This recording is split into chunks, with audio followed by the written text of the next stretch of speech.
الحمد لله رب العالمين والعاقبة للمتقين والصلاة والسلام على سيد الرسل وخاتم الأنبياء والمرسلين وعلى آله الطيبين وأصحابه الطاهرين. أما بعد فأعوذ بالله من الشيطان الرجيم. بسم الله الرحمن الرحيم. ولو أنهم إذ ظلموا أنفسهم جاءوك. صدق الله العظيم وصدق رسوله النبي الكريم الأمين المكين الرؤوف الرحيم. قال الله تبارك وتعالى في شان حبيبه مخبرا وآمرا إن الله وملائكته يصلون على النبي يا أيها الذين آمنوا صلوا عليه وسلموا تسليما. اللهم صل على سيدنا ومولانا محمد وعلى آل سيدنا ومولانا محمد وبارك وسلم وصل عليه. الصلاة والسلام عليك يا رسول الله. الصلاة والسلام عليك يا حبيب الله. الصلاة والسلام عليك يا نبي الله. الصلاة والسلام عليك يا خیر خلق اللہ. تمام تعریفیں اللہ تبارک و تعالیٰ کے لیے ہیں جو خالق کائنات بھی ہے، مالک شخصیات بھی، جو احد بھی ہے، صمد بھی ہے، جس کی شان لم یلد بھی ہے ولم یولد بھی. لا تعداد ہدیہ درود و سلام بارگاہ سید الانام، شفیع رحمت، والی امت، شاہ خوباں، جان جانا، شہنشاہ حسینہ، سید سروراں، سیاہ لا مکاں، تتیمہ دوراں، سرخیل زہرہ جمالاں، رازدان ماؤہا، شاہد ماتغا، صاحب علم نشرہ، معصوم آمنہ، احمد مجتبہ حضرت محمد مصطفیٰ صلی اللہ علیہ وآلہ وصحبہ وبارک وسلم کی دربار ناز میں اپنی عقیدتوں، ارادتوں، محبتوں کا خراج پیش کرنے کے بعد رمضان المبارک کا یہ دوسرا جمعۃ المبارک ہے، اور الحمدللہ رمضان المبارک بڑی آب و تاب سے اپنی نورانی کرنوں سے محبوب پاک صلی اللہ علیہ وسلم کی امت کے دلوں کو مزکہ، مصفہ اور مجلہ فرما رہا ہے. عزیزان محترم، جو قرب قیامت ہے، ہر روز نئے فتنے، نئے مسائل. ایک شخص ہمہ وقت سوشل میڈیا پہ بیٹھا ہوا جو اس کے منہ میں آتا ہے وہ بک دیتا ہے. کبھی وہ محبوب علیہ السلام کے روضہ پاک کی حاضری کا انکار کرتا ہے، کبھی مرزائیوں کو مسلمان کہتا ہے.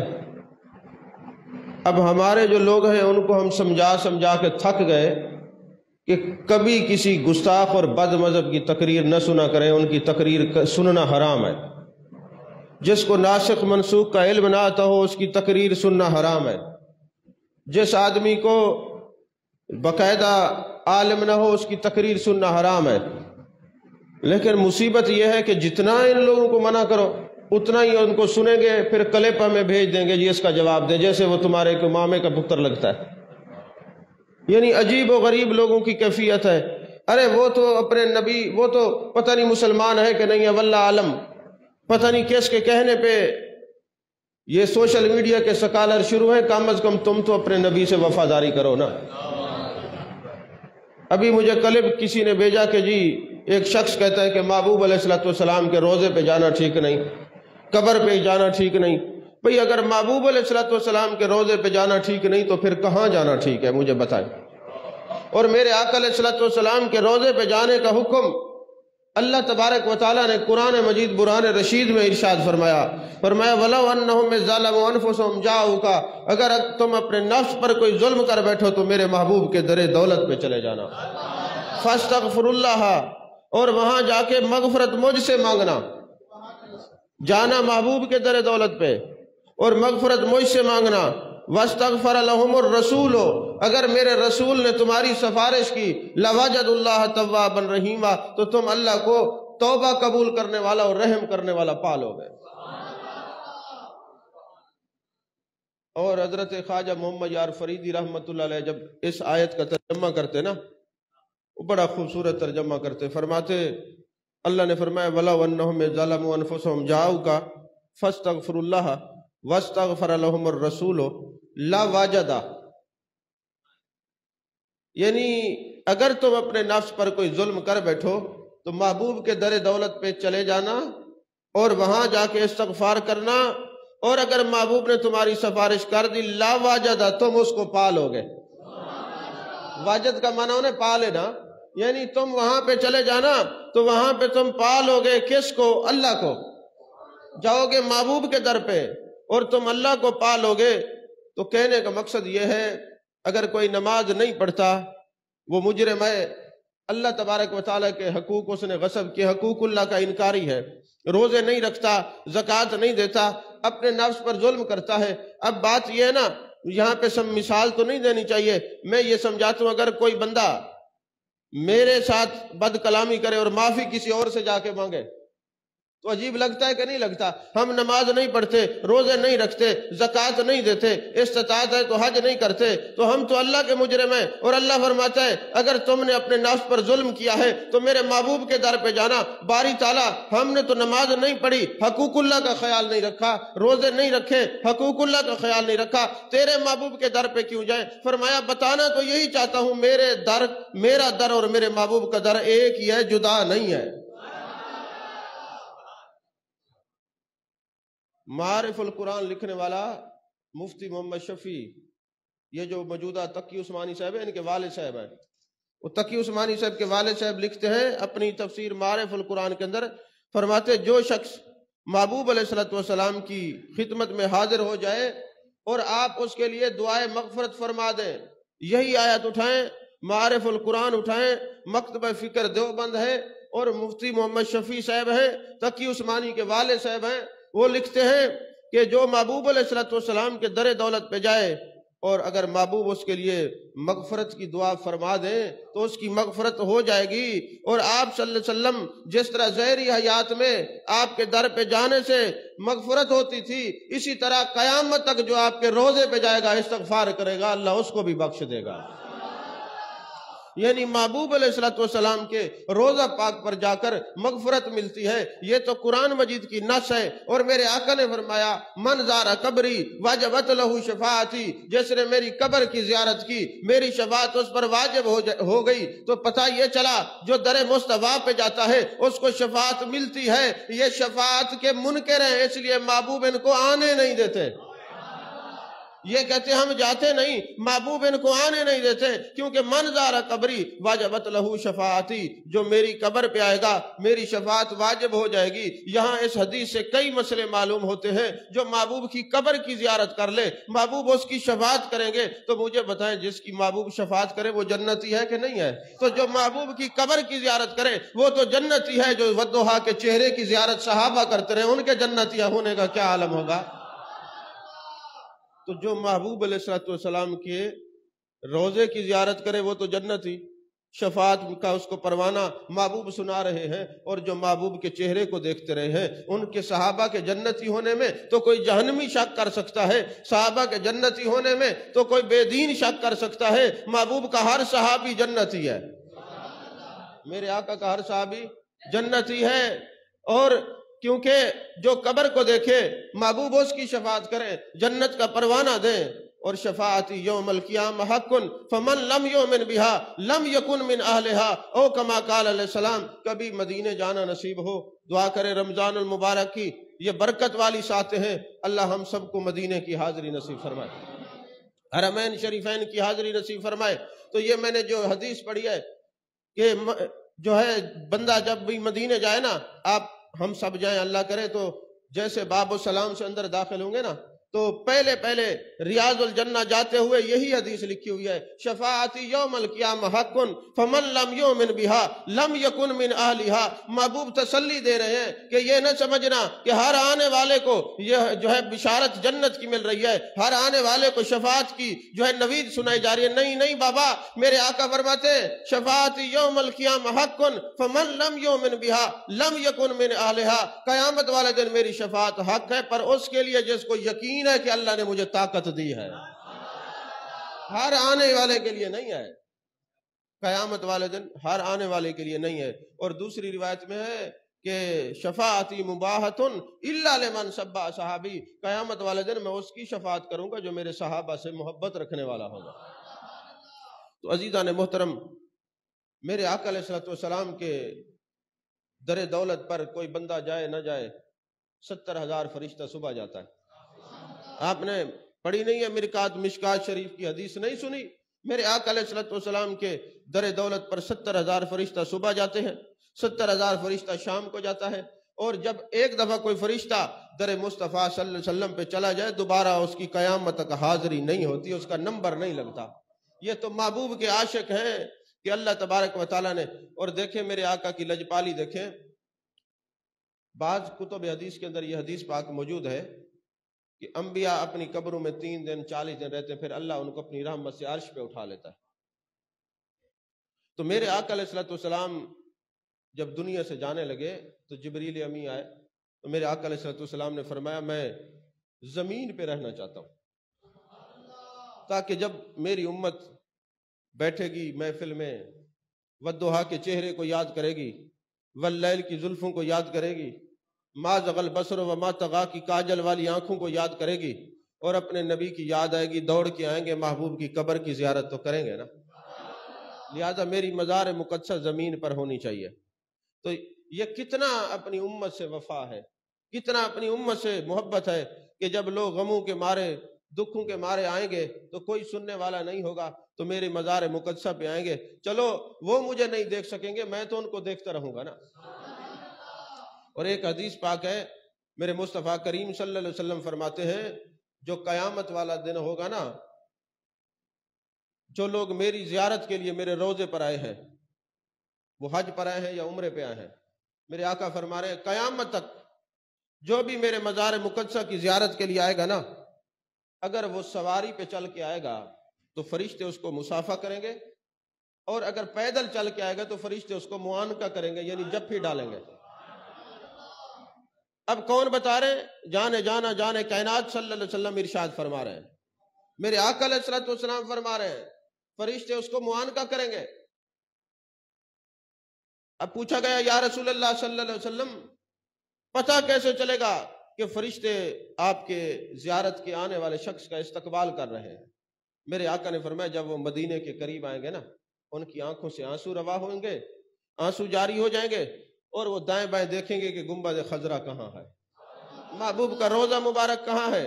روضہ پاک کے الفاظ گنبد خضرا، پہلے تو یہ سفید رنگ کا گنبد تھا، پھر سبز کر دیا گیا، تو حدیث پاک میں مزار مقدسہ کے الفاظ ہیں، وہ ایسے ایسے جھانک جھانک کے دیکھیں گے، آنکھوں سے آنسو ہوں گے، جسم کے بال کھڑے ہو جائیں گے۔ جب وہ مدینے کے قریب آئیں گے ان پر ایک عجیب کیفیت ہوگی، یہ وہ وقت ہوگا فرشتے کسی کو ہاتھ ملا کے استقبال کر رہے ہوں گے، کسی کو معانقہ کر کے ہاتھ ملا رہے ہوں گے، استقبال کر رہے ہوں گے۔ اور فرمایا صرف یہاں تک بات ختم نہیں ہوئی، جو میرے لیے چل کے آئے ہیں، میری زیارت کے لیے آئے ہیں، میرا دیدار کرنے کے لیے آئے ہیں، جب قیامت کا دن ہوگا نا تو میں ان کو ڈھونڈ ڈھونڈ کے نا، لوگ حوض کوثر سے کاسے سے پانی پی رہے ہوں گے کوثر کا، اور میں ید اللہ والے ہاتھوں سے چلو بھر بھر کے پلاؤں گا۔ لوگ پوچھیں گے یا رسول اللہ صلی اللہ علیہ وسلم یہ کون ہیں؟ تو میں بتاؤں گا یہ وہ لوگ ہیں جو صرف میری زیارت کے لیے مدینہ چل کے آئے تھے، ان کا اکرام یہ ہے، ان کی عزت یہ ہے، ان کی عظمت یہ ہے کہ لوگ کاسے سے پانی پئیں اور میں نبی ان کو ید اللہ والے ہاتھوں سے پانی پلاؤں۔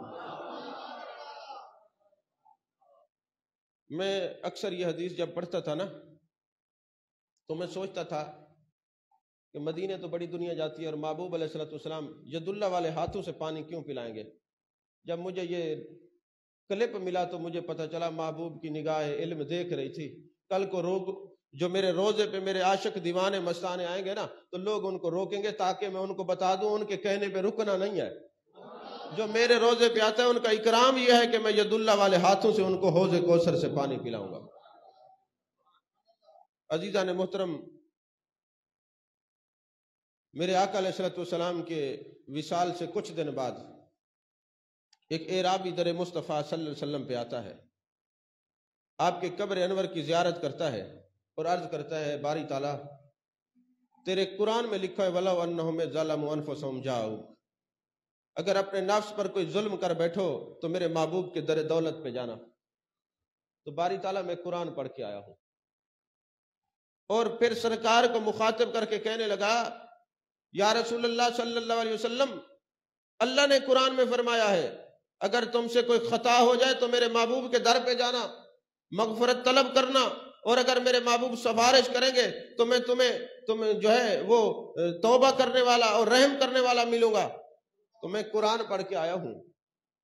اب یہ دعا کر رہے تھے۔ اب یہ دو واقعات ہیں، ایک یہ کہ حضرت علی سے روایت ہے، اور ایک ہے امام عتبی، بہت بڑے امام تھے، ان سے روایت ہے۔ دونوں میں ملا کے پیش کر رہا ہوں۔ تو فرماتے ہیں حضرت علی فرماتے ہیں، امام عتبی فرماتے ہیں، جب اس نے آ کے محبوب علیہ السلام کے روضہ مقدسہ منورہ مطہرہ پر بیٹھ کر یہ کہا کہ یا رب العالمین، تیرے قرآن میں ہے وَلَوْ أَنَّهُمْ ظَلَمُوا أَنفُسَهُمْ جَاءُوكَ، کہ جب کوئی اپنے نفس پر ظلم کر بیٹھے میرے محبوب کے در دولت پہ جائے، میں بڑا خطا کار ہوں اور اپنے نفس پہ ظلم کر بیٹھا ہوں، محبوب آپ کے در دولت پہ آیا ہوں، اللہ کی بارگاہ میں میری سفارش کر دے، اللہ مجھے معاف فرما دے۔ حضرت امام عتبی فرماتے ہیں، حضرت مولا علی فرماتے ہیں، نبی پاک صلی اللہ علیہ وسلم کی مزار مقدس سے آواز آئی، قد غفر لک، جا اللہ نے تیری مغفرت فرما دی ہے۔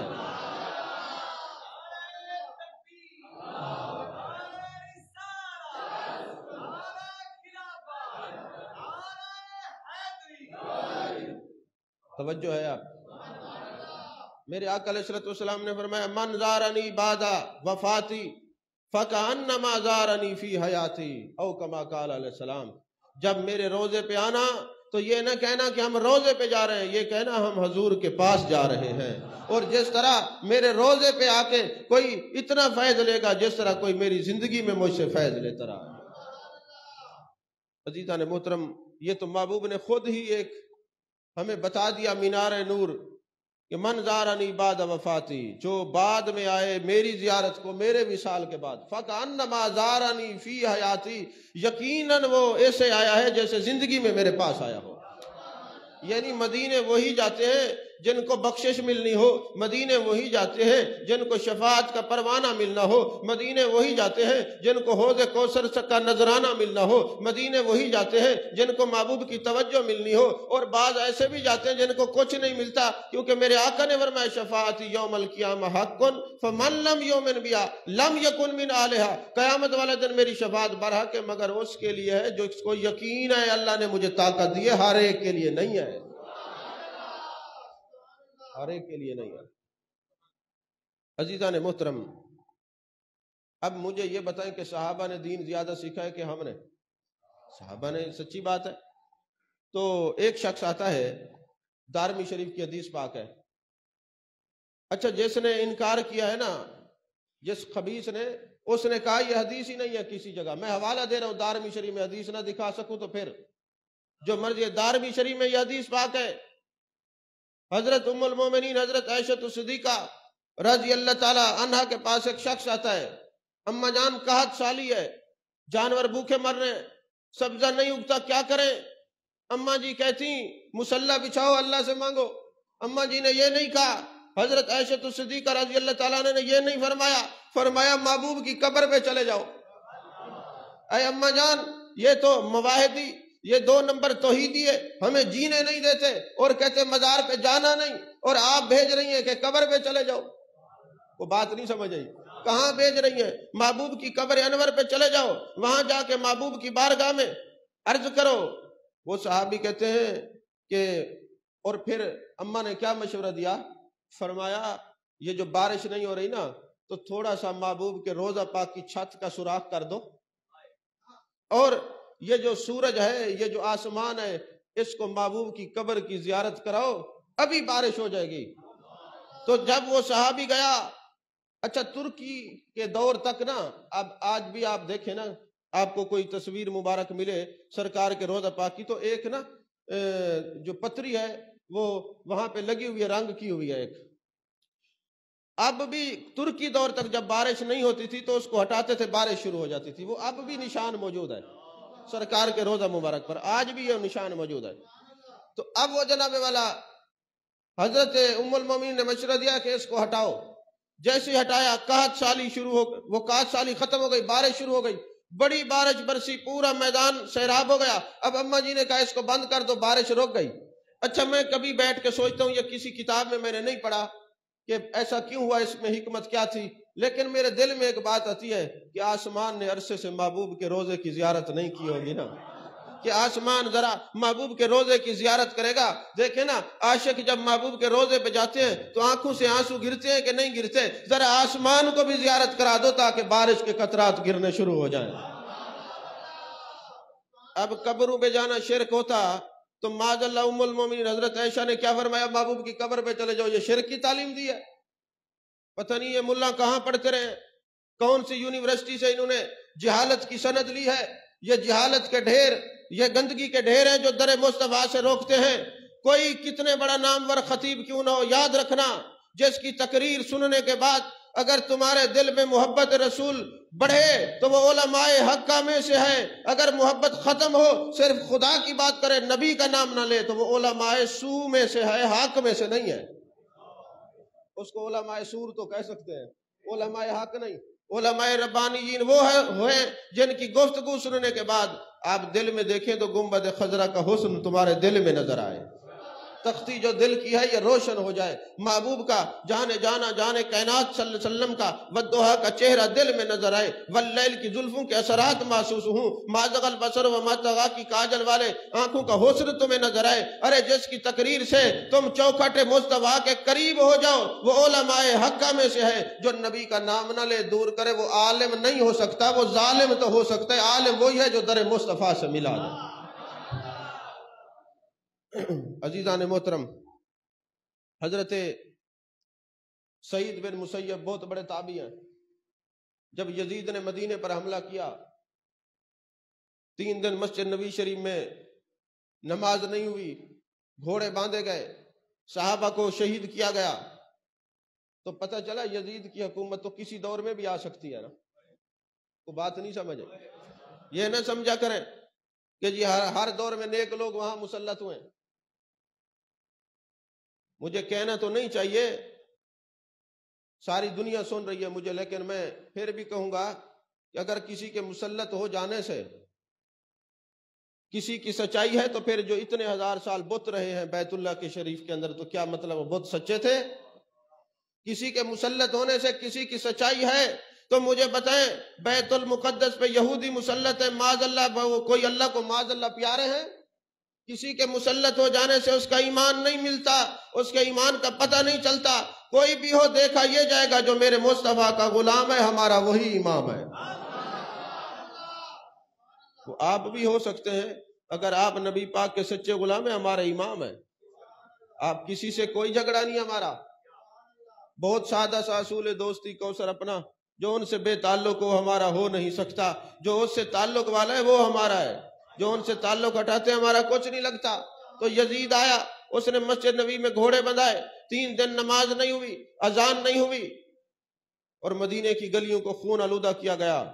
حضرت سعید بن مسیب رضی اللہ تعالیٰ عنہ کہتے ہیں، میں نے اپنے آپ کو مجنون ہونے کا نا ایک اثر دکھایا اور محبوب کی قبر انور کو لپٹ کے پڑا رہا۔ خدا کی قسم 3 دن تک محبوب کی قبر انور سے اذان کی آواز بھی آتی تھی اور آپ جماعت کروایا کرتے تھے۔ یہ بھی دارمی شریف کی حدیث نمبر 96 ہے، آپ کو تلاش کرنے کی بھی تکلیف نہیں ہوگی، حدیث نمبر 96 دارمی شریف کی ہے۔ عزیزان محترم، میرے آقا علیہ السلام کے بعد حضرت فاروق اعظم کا زمانہ، حضرت صدیق اکبر کے بعد حضرت فاروق اعظم کا زمانہ آیا نا، تو پھر قحط سالی ہو گئی۔ پھر محبوب علیہ السلام کے ایک صحابی گئے محبوب کی بارگاہ میں، عرض کی، میرے مالک قحط سالی ہے، بچے بھوکے مر رہے ہیں، سبزہ نہیں ہے، گھاس نہیں ہے، جانور بھوکے مر رہے ہیں، مہربانی کریں۔ تو وہیں بیٹھے بیٹھے ان کی آنکھ لگی تو آنکھ کھل گئی، آنکھ زہری لگی تو دل کی آنکھ کھل گئی۔ میرے مصطفیٰ کریم صلی اللہ علیہ وسلم نے زیارت کروائی، فرمایا بارش ہوگی عمر کو میرا سلام کہنا۔ محبوب نے حضرت فاروق اعظم رضی اللہ تعالیٰ عنہ کو جو ہے نا اپنے سلام بھیجے۔ عزیزان محترم، 2 باتیں عرض کر کے گفتگو ختم کر رہا ہوں۔ لکھنے والا اشرف علی تھانوی ہے، مکتبہ فکر دوسرا ہے، کتاب کا نام الافاظات الیومیہ ہے، آپ اس کو پڑھ سکتے ہیں۔ دو باتیں انہوں نے لکھی ہیں. جو بات کوئی اچھی کرتا ہے ہم تو اس کو مان لیتے ہیں، اچھی بات کو مان لینا چاہیے. میرے آقا نے تصدیق فرمائی تھی آیت الکرسی کا وظیفہ ٹھیک ہے، بتانے والا کوئی بھی ہو سکتا ہے. نہیں سمجھے؟ تو جب کوئی بات اچھی ہو تو مان لینی چاہیے. تو بتانے والا کوئی بھی ہو، ہمیں اس سے کوئی غرض نہیں کہ اس مکتبہ فکر کے سنی ہے، بریلوی ہے، دیوبندی ہے، شیعہ ہے، کوئی بھی ہو، لیکن بات جو سچی ہوگی وہ ہم مانیں گے.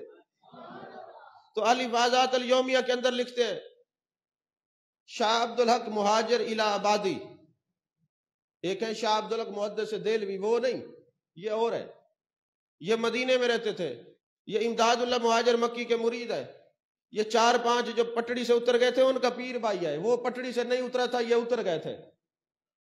تو وہ کہتے ہیں کہ میں نا مدینہ شریف میں بیٹھتا تھا تو میں نے دیکھا ایک بدو ہے عرابی، وہ کچھ نہیں کرتا، سرکار کے روزے کو ایسے تکتا رہتا ہے بس، اور کچھ بھی نہیں. بس نماز پڑھتا ہے فرض، اس کے بعد نفلیں اور سنتیں چھوڑ دیتے، بس دیکھ رہا ہے محبوب کے گنبد خضرا کو دیکھ رہا ہے. کہتے مجھے ان سے عقیدت ہو گئی کہ اتنے عاشق ہیں محبوب علیہ الصلوۃ والسلام کے کہ بس روضہ رسول صلی اللہ علیہ وسلم کو تکتے رہتے ہیں.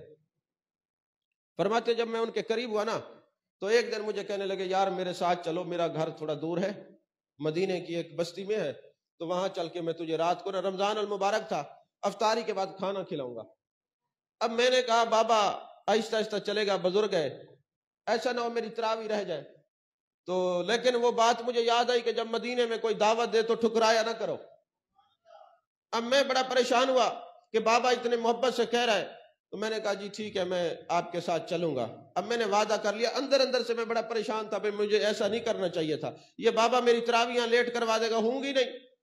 اب خیر افطاری ہوئی، مسجد نبی شریف سے ہم نکلے، اب بابا آہستہ آہستہ آہستہ جا رہا ہے. میں نے کہا لے بھئی تراوی تو ہو گئی.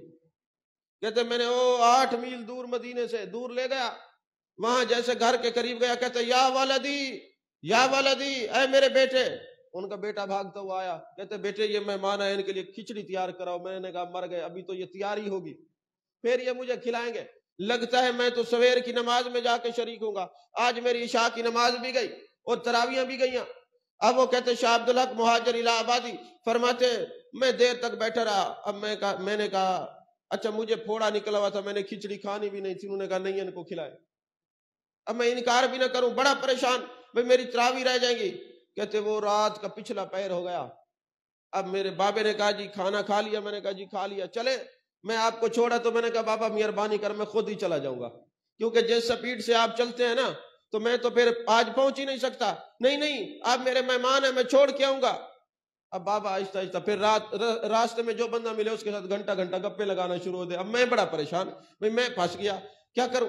فرماتے پہ چلتے چلتے جب مسجد نبی تھوڑے مجھے نظر آئی نا دور سے، تو میں نے کہا بابا آپ ٹھہرے میں جا رہا ہوں. میں نے سپیڈ لگائی اور میں نے بابے کو وہیں چھوڑا. جب مسجد نبی شریف میں آیا تو ایک آدمی کھانا کھا رہا تھا. میں بڑی پریشانی کے عالم میں کہنے لگا کہ تراوی ہو گئی. اس نے مجھے دیکھا، اس نے کہا انت مجنون، تو پاگل تو نہیں ہے؟ ابھی تو لوگ افطاری کر کے گھر گئے ہیں. نہیں سمجھ آئی؟ ابھی تو افطاری کر کے لوگ گھر گئے ہیں، ابھی تو کھانا کھا کے آئیں گے، پھر تراوی کی نماز ہوگی. تو پاگل تو نہیں ہے؟ میں حیران ہوا، ارے جو در مصطفیٰ کو تکتے ہیں، جو گنبد خضرا کو تکتے ہیں، وہ تو وقت کو اپنے ہاتھ اور مٹھی میں رکھتے ہیں. ارے جو گنبد خضرا کو تکے ان کا یہ عالم ہے، وقت ان کے ہاتھ میں آ جاتا ہے. جو چہرہ مصطفیٰ کو تکتے ہیں ان کا عالم کیا ہوگا.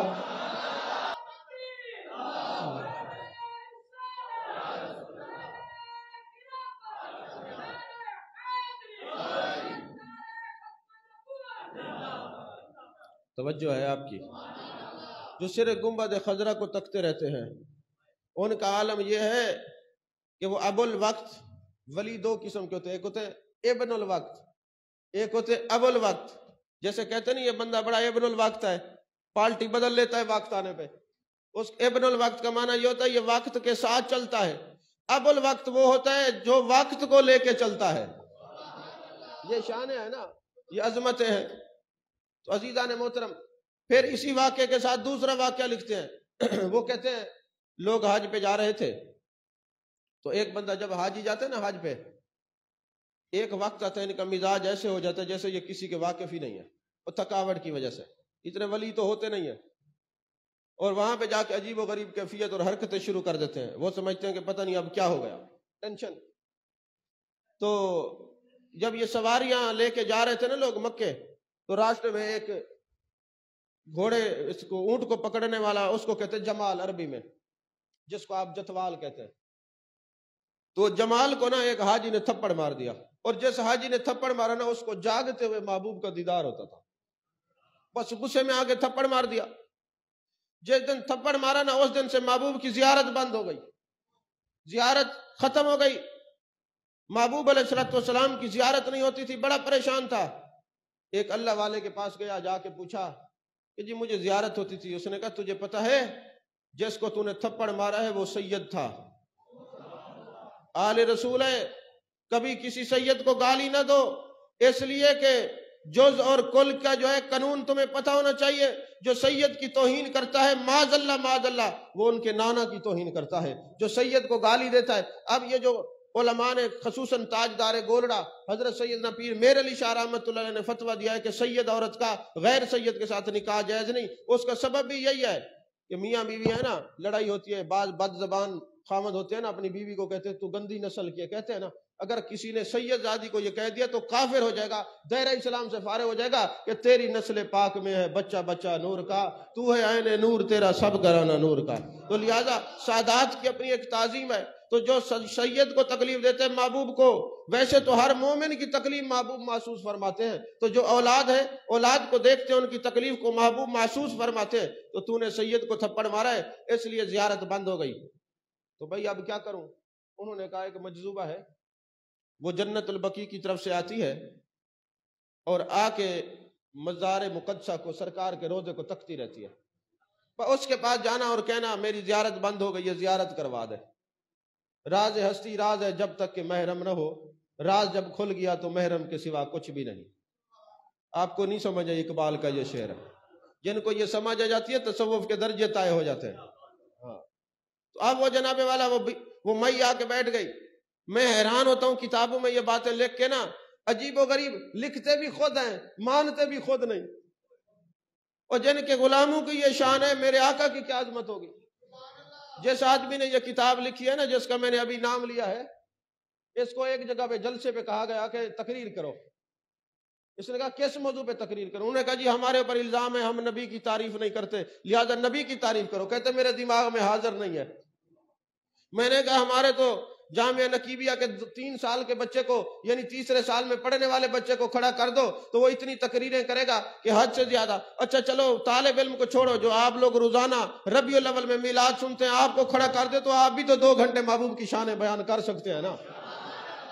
اور تم اتنے بڑے نام اور پتہ نہیں کیا کیا القابات بھی شرمندہ ہیں جن سے وہ کہتے ہیں مستحضر نہیں ہے حضور کی عظمت ذہن میں. تو نبی کی عظمت ذہن میں مستحضر نہیں ہے تو پھر کس کی؟ کہتے پھر حب دنیا پہ تقریر کر کے حضرت نے جان چھڑائی.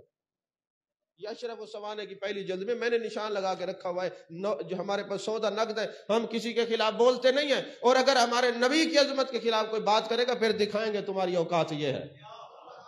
سمجھ میں آ رہی ہے بات کہ نہیں آ رہی؟ یہ اس سکالر کے رد میں نے تقریر کی ہے جو کہتے ہیں مدینے جانے کا فائدہ نہیں. تو یہ تو ہمیں حق ہے نا کہ ہم اپنے نبی کی عزت کا چوکیدارہ کریں نا. جس کو تکلیف ہے نہ پڑھا کرے ہمارے پیچھے نماز، ضرورت ہی نہیں ہے. ایسے اخبث و ذہن شخص کو تو ہمارے پیچھے نماز پڑھنی بھی نہیں چاہیے، کیونکہ جن صفوں میں ایسے لوگ آ جاتے ہیں کسی کی نماز بھی نہیں ہوتی، پوری صف کی نماز ضائع ہو جاتی ہے. ہمیں تو وہ لوگ چاہیے جو نبی کے عاشق ہوں. عاشق صف میں ایک کھڑا ہو ساری مسجد کی نماز قبول ہو جاتی ہے. ہمیں تو نبی کے غلام چاہیے، نبی کی عظمت والے لوگ چاہیے، میرے آقا سے محبت کرنے والے لوگ چاہیے، ایسے جن کے ذہنوں میں کچھ اور ہے، نبی کے علاوہ دلوں میں کچھ اور ہے. جس دل میں دل بھر نہ رہتا ہو وہ دل نہیں ہے، کھنڈر ہے. ہمیں کھنڈر لوگ نہیں چاہیے، محبوب سے محبت کرنے والا دل چاہیے.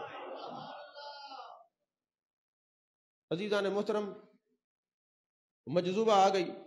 اب یہ بندہ حاجی صاحب گیا، کہتے ہیں بی بی مہربانی کرو. سرکار ناراض ہو گئے تو کہتی ہے شوف آزا، سامنے دیکھو.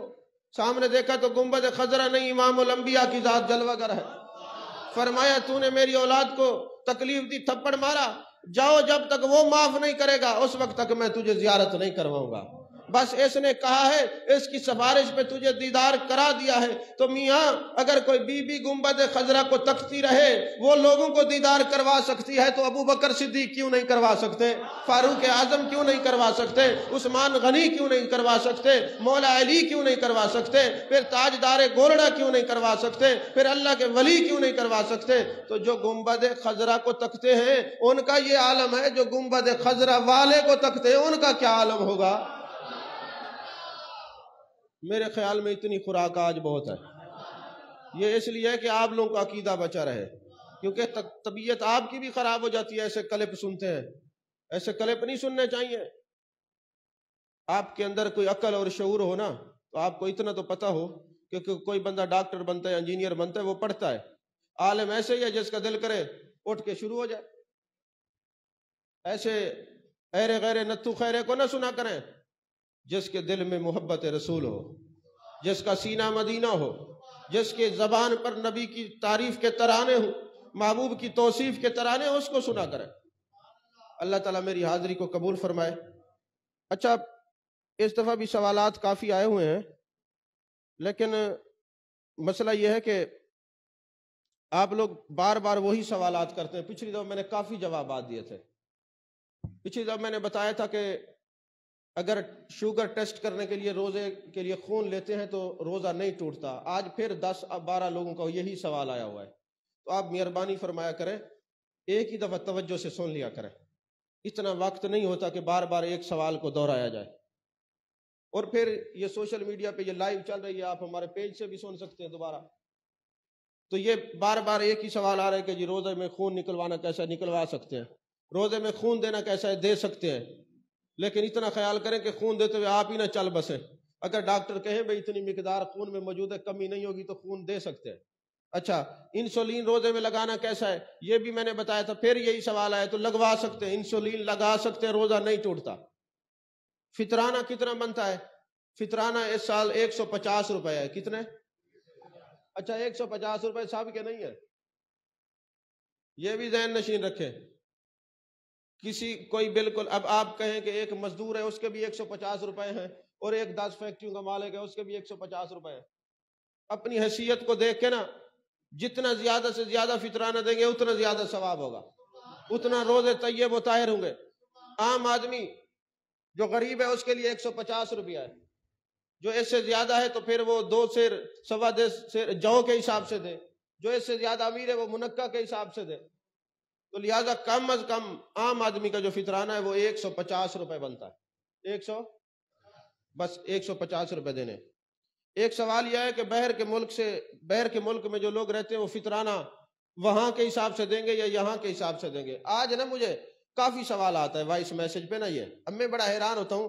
کسی کے بچے امریکہ میں ڈاکٹر بن رہے ہیں، کسی کے جناب والا ترکی میں، کسی کے جناب والا سعودی عرب میں کمائی ہو رہی ہے، یعنی کوئی کینیڈا میں ہے، کوئی ٹورنٹو میں ہے، کوئی کہاں ہے، وہاں سے پوچھ رہے ہیں کہ فطرانہ وہاں کے حساب سے دیں یا پاکستان کے۔ تو بندہ یہ پوچھے کہ تم نے روزے کہاں رکھے ہیں؟ کینیڈا میں رکھے، پاکستان میں، امریکہ میں یا پاکستان میں؟ روزے سعودیہ میں رکھے یا پاکستان میں؟ تو بابا جس ملک میں رہتے ہو تم نے روزے رکھے ہیں، وہاں سے گندم کا آٹا 2 کلو کے حساب سے جتنے پیسے ہیں وہیں آپ کو دینے ہوں گے۔ ہاں یہ ہے کہ وہاں کے پیسوں کا حساب پاکستان بھی بھجوا سکتے ہیں، کسی غریب کو دے سکتے ہیں آپ کہیں بھی، لیکن حساب وہی لگے گا جہاں آپ رہتے ہیں۔ اگلی بات بھی کہہ دوں، یہ مسئلہ بھی نہیں سنا ہوگا اور پھر آپ پوچھیں گے بھی صحیح، اور پوچھنا بھی چاہیے، علماء سے پوچھنا چاہیے۔ جو بندہ باہر کے ملک میں کام کرتا ہے، جو اس کے نابالغ بچے پاکستان میں رہتے ہیں، ان کا فطرانہ بھی وہ وہیں پر اسی حساب سے دے گا جہاں رہتا ہے۔ سمجھ میں آ رہی ہے بات؟ جو آدمی امریکہ میں، کینیڈا میں، سعودیہ میں، دبئی میں کام کرتا ہے اور اس کے نابالغ بچے، میں نے کیا کہا؟ جو بالغ ہے وہ تو اپنا خود دیں گے، بیوی بھی فطرانہ خود دے گی۔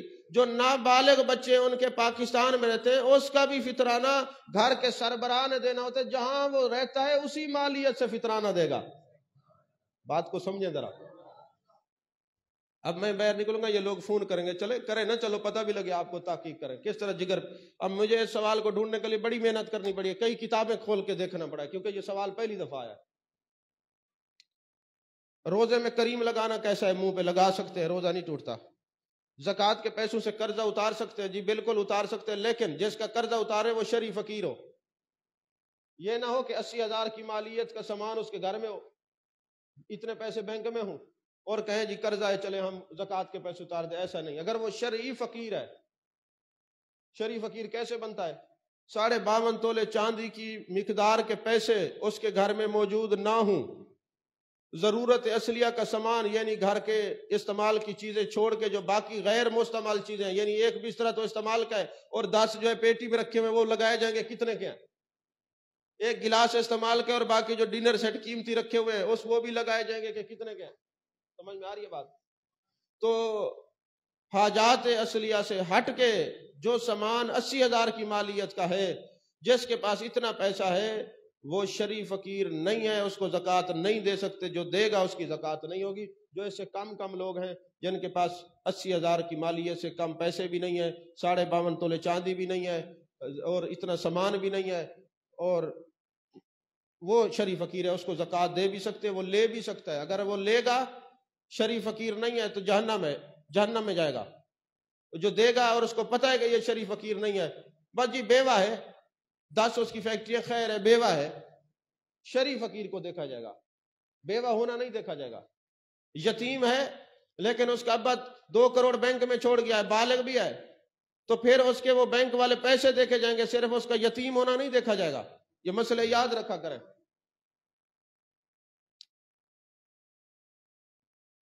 پچھلے جمعے میں نے مسئلے بتائے نا، تو مجھے ایک صاحب نے فون کیا، وہ شاید آپ بھی بیٹھے ہوں، مجھے کہتے ہیں جی بڑی سختی کرتے ہیں آپ. میں نے کہا سختی نہیں کرتے، اگر کسی کا پھوڑا نکلا ہے نا تو سرجن کے بعد وہ کہیں آپریشن کرتے ہو، کہتے جی درد ہوگا، آپ بڑی سختی سے آپریشن کرتے ہو، کہ بھائی فائدہ تو تیرا ہی ہے. تو بڑی سخت باتیں جو کرتے ہیں، جو فائدہ تو تمہارا ہی، تاکہ جہنم سے بچ جائے، تمہارا مال طیب و طاہر ہو جائے. اللہ اور اس کے رسول. آپ کو تو اللہ کا شکر ادا کرنا چاہیے، ورنہ تو آپ کسی عالم کو سوال کریں، دوسرے سوال پہ وہ تھپڑ بھی ساتھ مارتے ہیں کہ تم ہمارا ٹائم ضائع کرتے ہو. میں نے آج کل یہ دیکھا، جاتے ہیں نا اسٹیجوں پہ، تو کسی عالم صاحب سے سوال پوچھو، کہتے ہیں ہمیں اپنے گھر میں بلائیں پھر سوال کریں. دوسروں کے پروگرام کو خراب کرتے ہیں کیونکہ جواب جو نہیں آتا. اور اللہ ماشاءاللہ لوگ ہیں جو عالم بھی ہیں، خطیب بھی ہیں، ورنہ ماشاءاللہ کام چل ہی رہا ہے. اسی طرح جناب والا یہ سوال ایک آیا ہے کہ زکوٰۃ کے پیسوں سے جہیز کا سامان لے کے دے سکتے ہیں کسی یتیم بچی کو؟ پھر وہی میں کہوں گا کہ اگر وہ بچی شرعی فقیر ہے، یعنی 52.5 تولے چاندی کے پیسے اس کے پاس نہیں ہے، یا 52.5 تولے چاندی کا نصاب نہیں ہے، اگر ایسی یتیم بچی ہے شرعی فقیر ہے، تو اس کو جہیز کا سامان لے کے دے سکتے ہیں. پھر یہ سوال ہے کہ بتانا ضروری تو نہیں ہے؟ کوئی ضروری نہیں ہے، آپ دل میں نیت کر لیں کہ یہ زکوٰۃ کے پیسے ادا ہے، اس کو تحفہ سمجھ کے دے دیں، اللہ قبول کرنے والا ہے. کسی کی تضحیق نہ کریں، کسی غریب کو غربت کا تانا نہ دیں. اسی طرح ایک سوال ہے کہ خالی پلاٹ جو کاروباری نقطہ نظر سے خریدا تھا، تو اس کے بارے میں زکوٰۃ کا تعین کس طرح ہوگا؟ دیکھیں جب ان کو بیچیں گے نا، جو ان کی قیمت فروخت ہوگی اس پر زکوٰۃ عائد ہوگی. جب بیچیں گے اس پہ جو قیمت فروخت ہوگی اس پر زکوٰۃ ہوگی. اچھا، اسی طرح یہ سوال ہے کہ زکوٰۃ کے مال سے مسجد، پل اور ٹھنڈے پانی کی سبیلیں بنا سکتے ہیں؟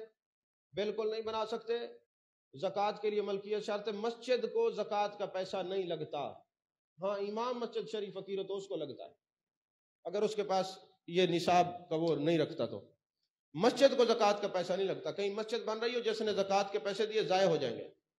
ٹھنڈے پانے کی سبیلیں، یہ ٹیوب ویل وغیرہ یا اس قسم کی چیزیں زکوٰۃ کے پیسوں سے نہیں بن سکتی. زکوٰۃ کے پیسوں سے ملکیت شرط ہے، جس کو آپ جو چیز دیں اس کا مالک بنا دیں. کیونکہ آپ تو ٹھنڈے پانی کا مالک تو بنا نہیں سکتے، مسجد اللہ کی ملکیت میں آپ مالک بنا نہیں سکتے. اسی طرح پل کے مالک آپ نہیں، وہ تو سب کے زیر استعمال ہے. تو جو چیز کا کوئی ملکیت میں نہ ہو، تملیک نہ ہو، اس پر زکوٰۃ دینا جائز نہیں ہے، وہ زکوٰۃ نہیں ہوگی. یہ یاد رکھیں. اللہ تبارک و تعالی ہم سب کو سرکار کی تعلیمات پر عمل کرنے کی توفیق عطا فرمائے.